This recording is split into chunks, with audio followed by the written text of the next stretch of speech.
গরিব হলে মানুষ চিনে না।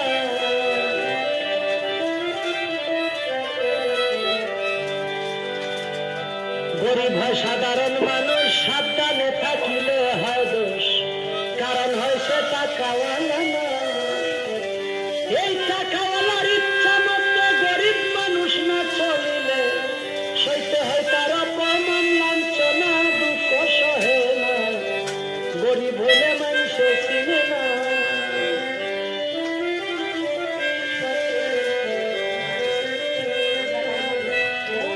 টাকার জোরে চলে যারা, শুদ্ধ মানুষ হয় কি তারা নিজের বিচার